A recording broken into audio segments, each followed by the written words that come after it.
అధ్యక్ష, నేను చెప్పేది దేశానికి స్వాతంత్రం వచ్చి 75 సంవత్సరాలు అయింది.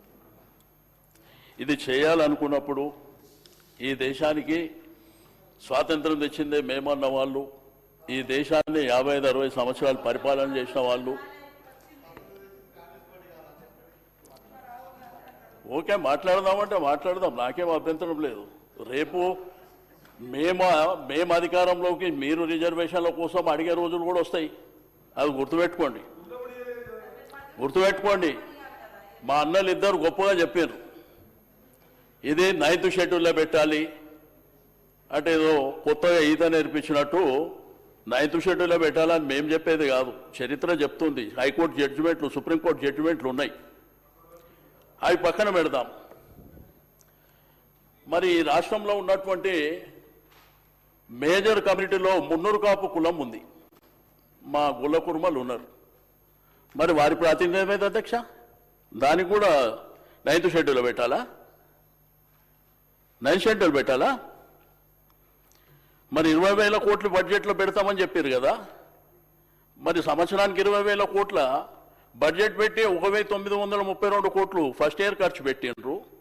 మరి దాన్ని ఎవరు చెప్పాలి? ఫీజు రియంబర్స్మెంట్ మళ్ళీ బకాయిలు ఉన్నాయి. రెండోది విదేశీ విద్య, ఆ రోజు కేసీఆర్ గారు ప్రవేశపెట్టినటువంటి ఓర్సీ చదువులు ఒక స్టూడెంట్కి 20 లక్షలు ఇచ్చేది ఎవరు చేయాలి? రెండోది అధ్యక్ష, చరిత్ర చెప్తే చెరిగిపోదు. ఇక్కడ ప్రధానంగా సమైక్య ఆంధ్రప్రదేశ్ రాష్ట్రం ఉన్నప్పుడు అధ్యక్ష 2 ప్రభుత్వాలు వాళ్ళు 10 సంవత్సరాలలో ఖర్చు పెట్టింది బీసీల మీద 120 కోట్ల రూపాయలు. రెండోది ఇంకొక పార్టీ ప్రభుత్వంలోకి వచ్చినప్పుడు 16,000 కోట్ల రూపాయలు ఖర్చు పెట్టారు 10 ఏళ్ళకు. కేసీఆర్ గారి ప్రభుత్వం వచ్చిన తర్వాత 9 ఏళ్లలో 45,000 కోట్ల రూపాయలు ఖర్చు పెట్టారు.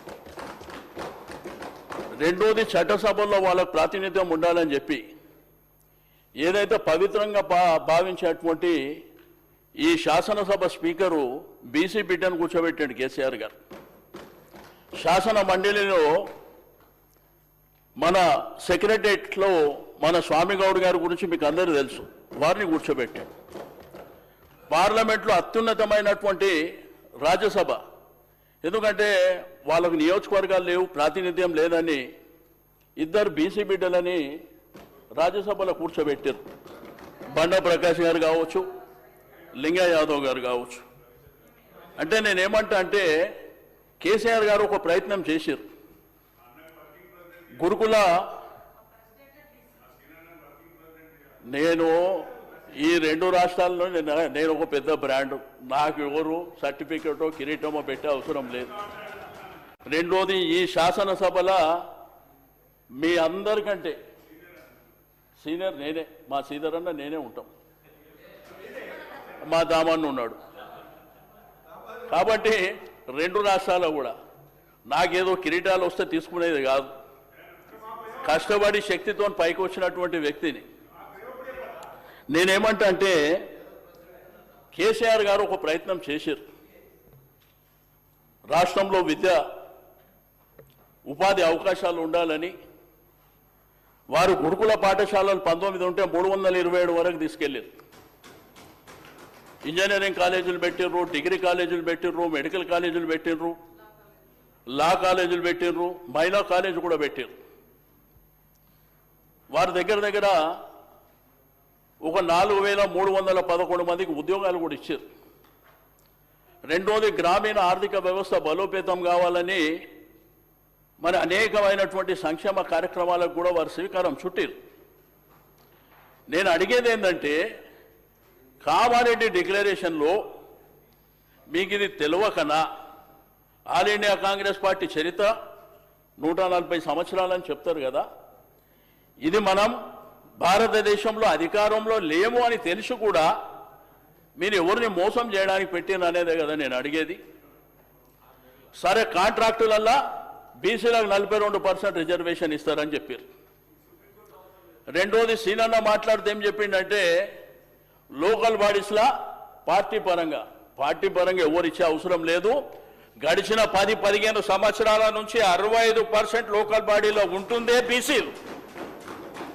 అది ఎవరు చెప్పే అవసరం లేదు. కానీ మొదటిసారి చరిత్రలో జనరల్ సీట్లలో బీసీలు గెలిచిందంటే ఇది దేనికి సంకేతం పోతుందో ఒకసారి గుర్తుపెట్టుకోవాల్సినటువంటి అవసరం ఉన్నది. దయచేసి నేను కోరేదల్లా, మీకు రిక్వెస్ట్ చేసేదల్లా, మేము ఈ సమాజంలో అగ్రభాగాన ఉన్నటువంటి వాళ్ళం.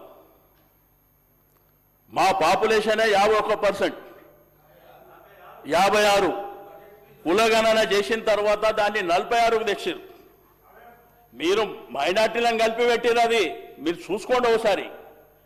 ఆ తర్వాత దళిత బిడ్డలు, గిరిజన బిడ్డలు, మైనారిటీ బిడ్డలు నిజంగా మేము బయటికి వెళ్ళాలనుకుంటే ఈరోజు రాష్ట్రంలో అవేరే ఉన్నారు అందరు.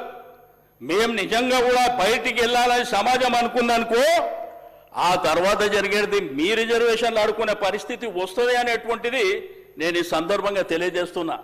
ప్రపంచంలో ఎన్నో ఉద్యమాలు జరిగినాయి. తెలంగాణ ఉద్యమాన్ని మన కళ్ళారా చూసిన వాళ్ళం, మన కళ్ళారా చూసిన వాళ్ళం. కానీ నీతి నిజాయితీగా బతకాలనేటువంటి సంకల్పం ఉన్న వాళ్ళం. నమ్మించి మోసం చేయకండి, గొంతు కోయకండి. మీరు ఏదైతే చేస్తామంటున్నారో అది చేయండి. అదేమో 9th షెడ్యూల్లో జరగదు. మీరు బీజేపీ వాళ్ళని ఎందుకు అన్నారంటే వాళ్ళు హామీ ఇయ్యలే, మీరిచ్చారు. తెలిసి కావాలని మోసం చేయాలని మీరు హామీ ఇచ్చారు.